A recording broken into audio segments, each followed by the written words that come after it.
Aujourd'hui, je voulais te parler du pilier vraiment à mon raisonnement, le pilier de ton raisonnement également, je l'espère, pour vraiment maximiser tes récoltes et devenir finalement une meilleure version de toi-même au niveau du jardinage et de devenir meilleur tout simplement que la veille. Voilà, je te partage aujourd'hui une technique que je mets en place depuis peu de temps, mais qui a franchement porté ses fruits pour le coup, et on va voir ça ensemble. Alors pour ceux qui ne me connaissent pas juste avant, je suis Chêne Potagère, et aujourd'hui on va parler d'interaction finalement, ce qui se passe dans le vivant et ce qui se passe dans le potager. Alors c'est une vidéo qui va être assez complète, et je vais vraiment essayer de vous faire un éveil psychologique, parce qu'avant tout, le jardinage, c'est de la psychologie, et on va en reparler de ça. Je suis un jardinier depuis maintenant 5 ans, et le jardinage, je l'ai toujours vu comme cette quête, cet objectif à atteindre. C'est-à-dire, voilà, je veux produire ma propre nourriture. Parce que, faut pas se mentir, hein, ce qu'on nous vend aujourd'hui, c'est honteux, et c'est le marché finalement. Donc, si on est des hommes de raison, si nous sommes des gens de valeur, il n'y a pas le choix. Le jardinage, c'est vraiment ce qu'il y a de plus important. Et c'est finalement une quête de sens que de faire du jardinage. Je vais te parler aujourd'hui d'un truc. Tu vois ça? Ce sont des herbes, du mouron, du régras, du trèfle, du chardon, de la bourrache, des orties. Il y a quoi d'autre? Ici, du plantain. Ici, du mouron blanc. Voilà, il y a pas mal d'herbes. Il y a également des rumex, des kénopodes et d'autres plantes comme le mouron rouge. Mais je viens pas aujourd'hui te parler d'herbes pour te parler d'herbes. Et je viens te parler d'herbes pour te montrer vraiment, finalement, te faire un éveil psychologique sur, on a vu là précédemment les lois de modération, mais également sur comment lire sa terre. J'en avais parlé rapidement dans la vidéo avec l'ail et les échalotes, et tu l'as compris, aujourd'hui c'est une vidéo de terrain, une vidéo sol. Alors c'est pas destiné à tout le monde, et tant mieux. Parce que si tu en es encore là dans cette vidéo, c'est pas pour rien, c'est parce que au fond, tu as envie de progresser. Et tant mieux, je te félicite. Tu as raison. Pour tous les autres qui sont déjà partis, je tenais quand même à leur souhaiter un petit message. Eh ben écoutez, bonne chance pour votre jardin. Voilà. Parce qu'il faut rester humble, et il ne faut pas dire que l'on a la vérité absolue chez soi. Vous voyez ce que je veux dire? Donc comme on l'a vu précédemment, les lois de modération, c'est-à-dire finalement la vie tend toujours à chercher un certain équilibre, et l'équilibre est au sens énergétique, et l'équilibre au sens énergétique est atteint si l'on a le minimum d'énergie dans le système. C'est-à-dire que là, tu vois, je fais grimper des poids, et finalement ils défient cet équilibre, parce que justement ils montent, donc leur énergie augmente. Alors leur énergie mécanique, hein, évidemment, mais ça reste de l'énergie.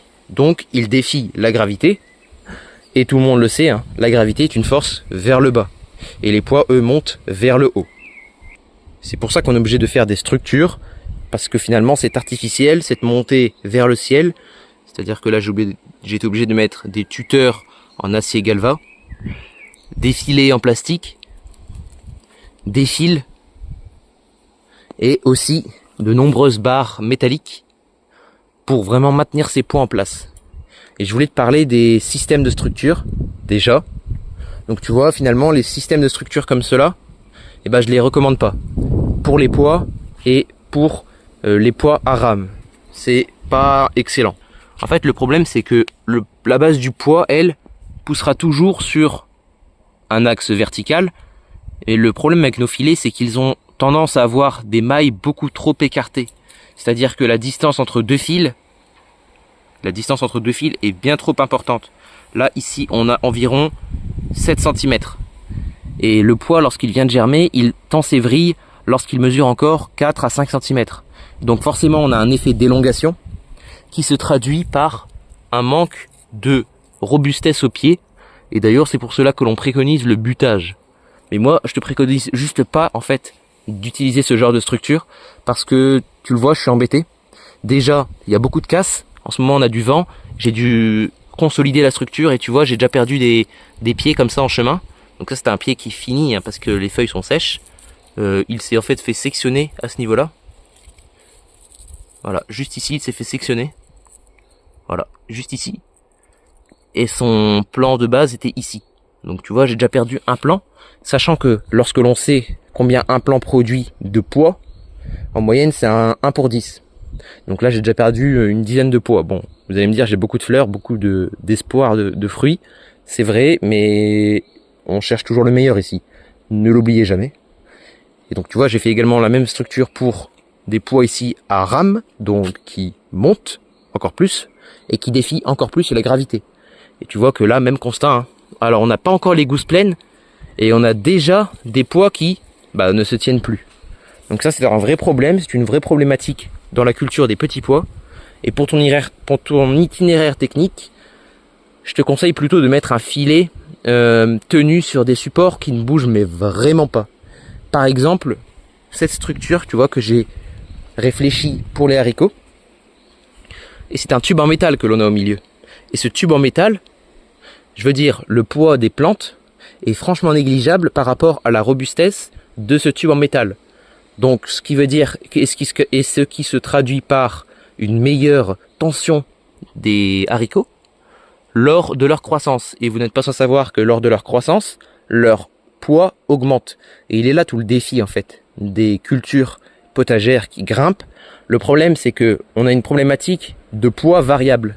Au fur et à mesure du temps, le poids, je reprends parce qu'il y avait du vent, au fur et à mesure du temps, le poids a tendance à augmenter.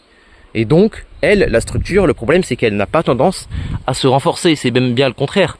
Avec la chaleur, la dilatation, elle a tendance à s'assouplir pour peu que l'on ait des plastiques et des polymères au jardin. Et on se retrouve avec des fils complètement détendus, vous le voyez, hein.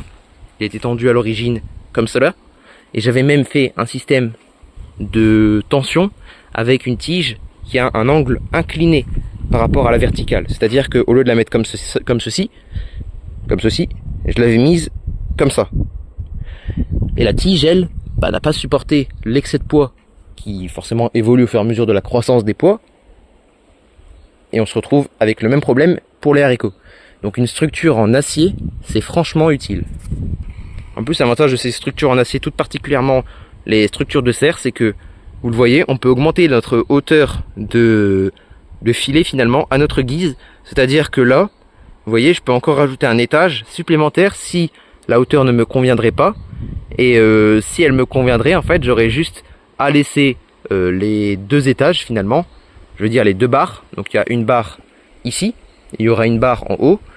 Et on aura normalement du poids à récolter en grande quantité. Et surtout, qui n'aura pas tendance à tomber de par faute de structure. Faute de qualité structurelle et flexion en fait de la structure. Alors on pourrait rajouter des jambes de force que je n'ai pas fait ici parce qu'il y a peu de poids et peu de prise au vent, hein. On le voit, c'est plus de l'air que des haricots parce que finalement le haricot c'est juste un fil avec des feuilles, mais lorsqu'ils vont vraiment pousser ils vont se ramifier, donc plus en plus de feuilles. Qui dit plus en plus de feuilles dit une meilleure prise au vent, et vous comprendrez qu'avec suffit qu'il y ait une petite pluie, les feuilles se chargent en humidité, deviennent plus lourdes, la masse continue d'évoluer, mais la structure elle n'évolue pas. Donc il ne faut pas croire que c'est une structure, je veux dire, qui restera comme ceci dans le temps. Je vais rajouter des jambes de force. Et là, vous vous demandez certainement pourquoi j'ai mis des fils en fait. Ça permet déjà d'une pierre deux coups. Déjà d'avoir 4 haricots. Donc 4 flux de haricots. Ce que j'appelle un flux, c'est un ensemble de pieds. C'est comme si j'avais semé le haricot par poquet. Vous voyez. Et l'avantage aussi à ça, c'est qu'en fait, j'ai de la ficelle. Mais actuellement, je n'ai pas de filet. Donc ma problématique est aussi en termes de coût et de logistique. Mettre des ficelles est plus simple que racheter un filet, donc je mets des ficelles. Un deuxième conseil pour toi jardinier qui veut devenir meilleur chaque jour, je te conseille de mettre une bâche, mais il y a un problème en fait avec la bâche que personne ne parle, c'est que certes ça permet d'avoir un effet de chaleur, ça permet d'avoir un désherbage total, et ça permet surtout d'avoir une protection des cultures au niveau des racines, c'est-à-dire que les racines ne peuvent pas être abîmées par les ravageurs, mais le problème est que, en fait ça reste du plastique. Et le plastique, comme tout dans la vie, ça se dégrade. Et le problème du plastique tout particulier, c'est que contrairement à son ami le bois, quoique, ça dépend encore du bois, on en reparlera, ou alors son ami, la tuile, la céramique ou le béton, le bois et le plastique, eux, notamment le plastique, peuvent contenir des substances, on va dire, toxiques pour l'homme. Alors ça veut dire quoi, toxiques pour l'homme? C'est-à-dire que ce sont des substances qui ont tendance à ne pas favoriser l'homme dans sa croissance.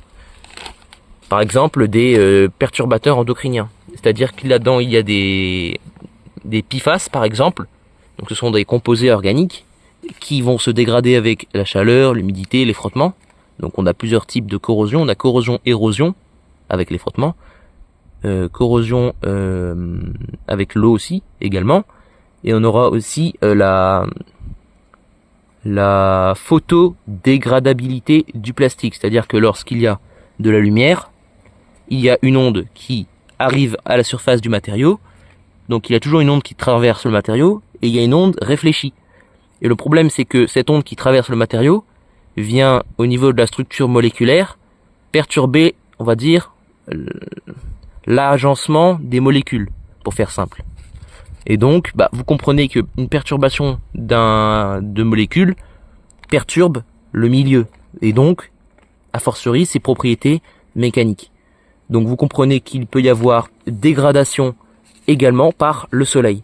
Et le problème, c'est, comme je vous l'ai dit, il y a des composés qui peuvent être toxiques. Alors, ce n'est pas sûr à 100%, hein, vous l'avez compris, mais c'est sûr à 95%, parce qu'en fait, ce sont des plastiques ici qui ont besoin d'avoir certaines propriétés. Et c'est pas pour rien que l'on met ces agents de traitement du plastique, c'est pas juste pour polluer. Mais c'est bel et bien pour répondre à une problématique, donc peut-être environnementale, peut-être sociétale, peut-être logistique, ça peut être tout un tas de problèmes que les industriels, eux, veulent régler en ajoutant finalement des adjuvants dans la matière plastique, qui en soi, la matière plastique, elle est noble, hein. C'est pas parce que c'est du plastique que c'est mauvais.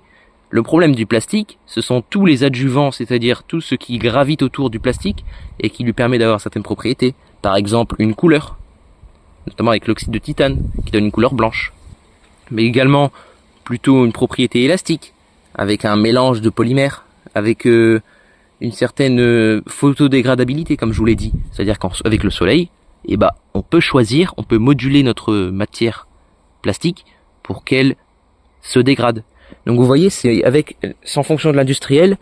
Et là, par exemple, dans mon cas, c'est des restes de sachets de terreau. C'est-à-dire que lorsque l'on a fini son terreau, vous n'êtes pas sans savoir qu'il nous reste des restes. Et les restes ici, ce sont les sacs. L'intérieur des sacs, donc on coupe le sac dans sa longueur, on le fend comme cela, et on récupère la matière noirâtre. Et ça permet d'avoir finalement un film de paillage gratuit. Mais il faut faire attention parce que quand c'est gratuit dans la vie, en général, c'est nous qui le payons. Voilà, donc je voulais juste introduire ça, hein. Toi qui veux quand même progresser dans le jardinage, tu n'es pas sans savoir que les pratiques ne sont pas tout le temps neutres, hein. C'est pas parce qu'on a un jardinage, qu'on a un jardin, que le jardinage c'est bien. Dédicace à mon ancien nom de chaîne YouTube, que j'ai remodifié en chaîne potagère, pour ceux qui n'ont pas suivi. D'ailleurs, je m'excuse du changement, j'avais juste pas fait attention.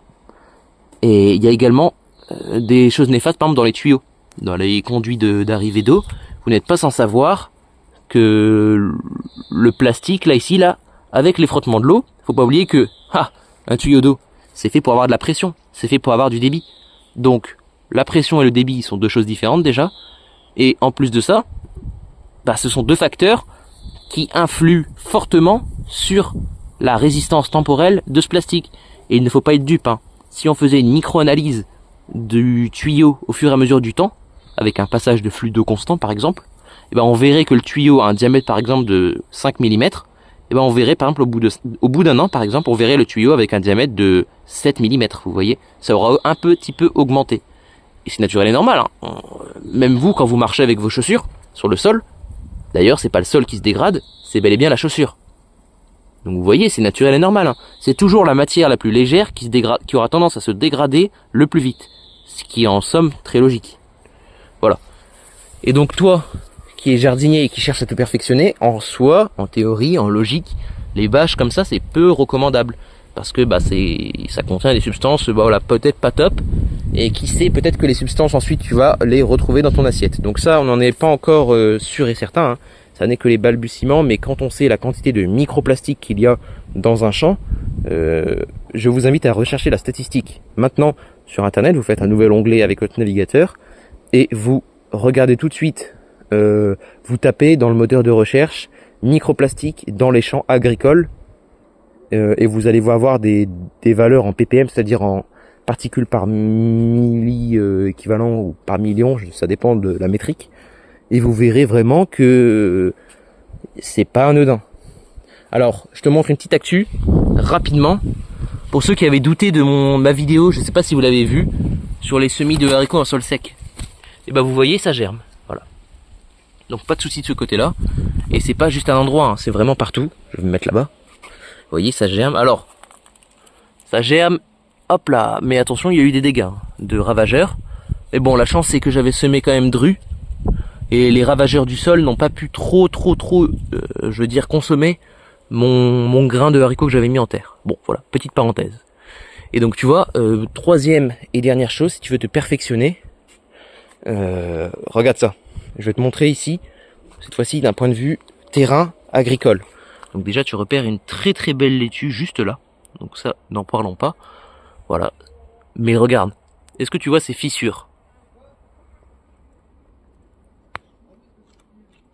Et donc tu vois, ce sont mes pieds de tomates qui sont juste là. Et ici j'ai des fissures dans ma terre. Et je te rappelle que le terrain ici, c'est du limon. Et également de l'argile. On est dans le nord de la France ici, à une vingtaine de kilomètres de l'île. Et on a l'habitude d'avoir des terres tourbeuses, des terres, ce qu'on appelle limoneuses à limono-argileuses, en fonction du type de terre. Mais ce qui est sûr, c'est que dans le nord, on a toujours au moins 1 mètre de profondeur de terre et des réserves utiles d'au moins 100 mm. Alors par chez moi, c'est plutôt 150 mm. Voilà, parce que je suis dans une zone, en fait dans un, pour vous situer rapidement, je suis dans un creux de vallée. Donc j'ai tendance à avoir plus d'eau que les autres, ruissellement déjà, et surtout plus de terre, parce que logique, hein, la terre, comme je vous l'ai dit, l'énergie tend toujours à se diminuer. Donc par érosion, encore une fois, on en revient toujours à ces notions. Par érosion, la terre, qu'est-ce qu'elle fait? Elle ravine. Elle ravine en bas de la côte, et on se retrouve avec, bon, pour les gens en haut de la côte, on se retrouve avec de la terre à cailloux, mais pour de la terre, je veux dire la terre en bas, là, en bas de la plaine, et on se retrouve avec un terroir extrêmement profond.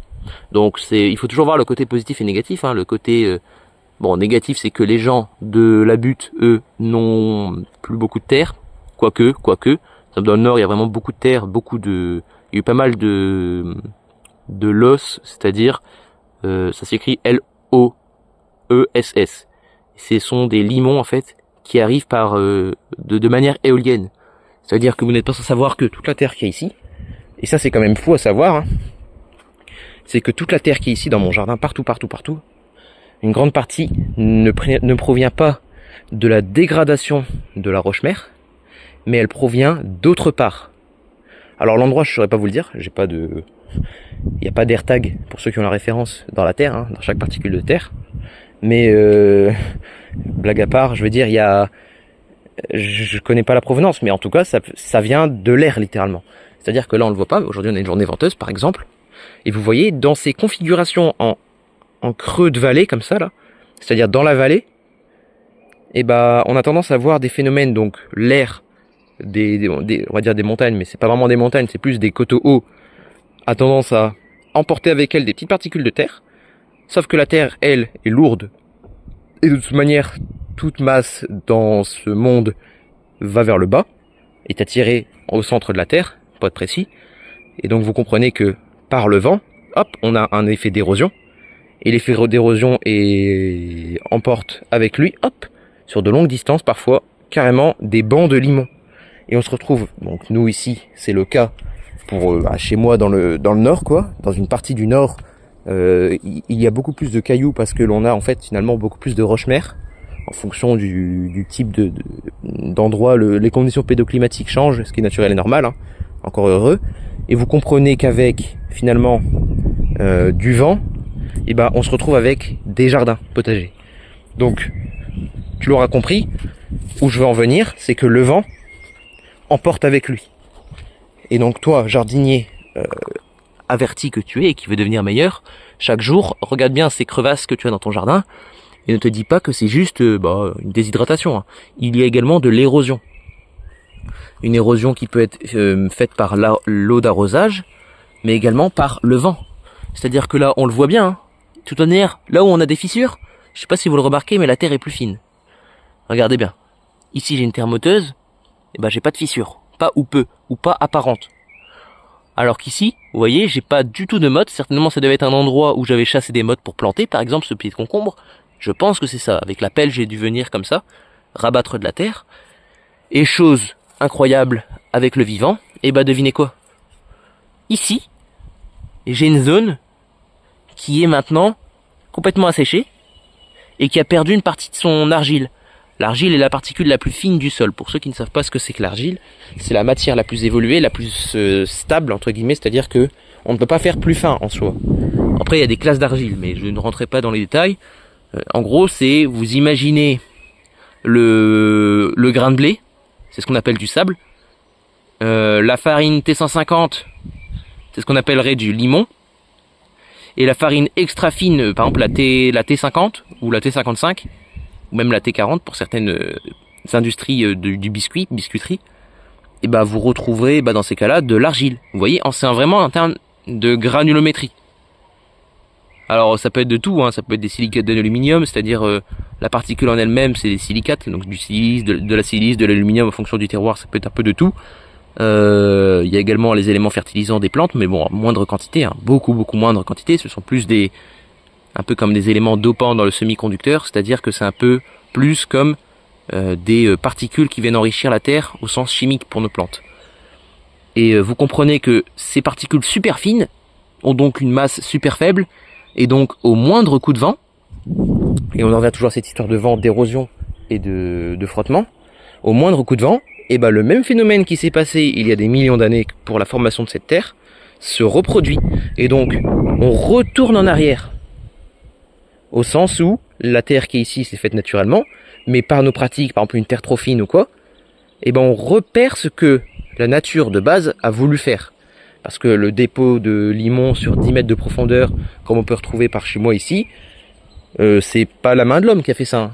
Déplacer sur 10 mètres plein de terre avec plein d'engins motorisés et tout, c'est pas l'homme qui a fait ça, c'est clairement la nature et les phénomènes de vent, quoi, les courants du vent et l'orientation du vent qui fait que, au fur et à mesure de l'année, petite citation, ce n'est pas par sa force que l'eau fait, de l'érosion et devient un lac, puis un fleuve, enfin un fleuve plutôt, puis un lac, puis ensuite une mer, mais c'est bel et bien par sa persistance. C'est-à-dire qu'au début, on commence avec un petit filet d'eau, entre deux cailloux, puis ce petit filet d'eau, avec les frottements, s'agrandit, puis donc ensuite on a un beau débit, ce beau débit, par effet de frottement, continue à agrandir le trou, on se retrouve maintenant avec une fosse, puis ensuite on a une cascade, puis ensuite on a une rivière, quoi, un canal, enfin non, plutôt une rivière, puis ensuite on se retrouve avec, ça peut être n'importe quoi, un fleuve, des trucs encore plus gros, et à la fin on aboutit avec quelque chose de beaucoup plus gros. Donc vous voyez, c'est pas par la force de l'eau que l'on a un résultat intéressant, mais c'est vraiment par le long terme et la répétition d'actions sur le long terme que l'on obtient des résultats. C'est-à-dire que là, c'est pas moi avec mes quelques centimètres carrés de sol qui ont été enlevés par l'érosion éolienne ou hydrique, on en reparlera dans une autre vidéo, parce que c'est long à détailler. Donc c'est pas par ce type d'érosion là de quelques centimètres ou millimètres même de surface que je vais enlever toute la terre de mon jardin. Mais c'est au fur et à mesure que je fais ça dans mon jardin que j'aurai des problématiques, donc pour les générations à futures, hein, certainement. Voilà, donc conservez bien vos sols entretenus, de bonne qualité, et cherchez vraiment à tirer le meilleur, non pas le meilleur en ajoutant des choses que vous n'avez pas, mais toujours tirer le meilleur de ce que vous avez déjà. Voilà, c'était Chaîne Potagère, j'espère vous avoir transmis de bonnes valeurs, de bonnes connaissances, et dites-le moi en commentaire si vous avez réussi à regarder toute la vidéo, parce qu'aujourd'hui, plus personne ne regarde rien. Et moi je vous laisse parce que comme par hasard, le voisin a commencé une tondeuse. À bientôt.